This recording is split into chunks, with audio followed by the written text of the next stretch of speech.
నేను ఒక కేసు చెప్తాను మీకు. ఒక కపుల్ ఉంది, women is Hindu and the man is Muslim. Okay, వాళ్ళిద్దరూ లవ్ మ్యారేజ్ చేసుకున్నారు. నువ్వు రిలీజన్ నువ్వు ఫాలో చేయి, నా రిలీజన్ నేను ఫాలో చేసుకుంటాను, అక్కడ ఏం ప్రాబ్లం రాదు. అర్థం చేసుకున్నారు. ఎవరు కన్వర్ట్ కావలేదు అక్కడ. పెళ్లి తర్వాత పిల్లలు పుట్టారు. ఓకే, పిల్లలు పుట్టినాక వాళ్ళు ఎందుకు వచ్చినారు తెలుసా నా దగ్గర? Because they want to end the marriage because the name is not according to their wish.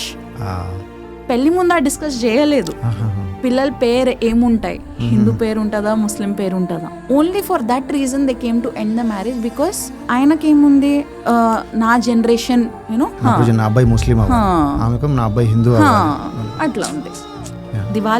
Diwali you know you celebrate, Ramzan అప్పుడు రంజాన్ యూ సెలబ్రేట్.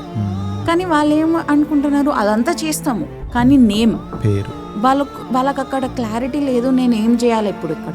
ఓకే, వాళ్ళు ఏమనుకున్నారు ముందంటే నీ మతం మీద నా మతం. మరి ఏమైందండి దీనికి సొల్యూషన్ ఏంటి? మరి ఏం చేశారు లాస్ట్ కి వాళ్ళ couple? They actually ended the marriage. పేరు దగ్గర, ఓన్లీ పేరు దగ్గర. ఇంతకీ అబ్బాయికి ఏదో ఒక పేరు పెట్టుంటారు కదా, ఏం పేరు పెట్టే మనకు తెలుసా? అది డివోర్స్ తర్వాత డిసైడ్ చేస్తారంట.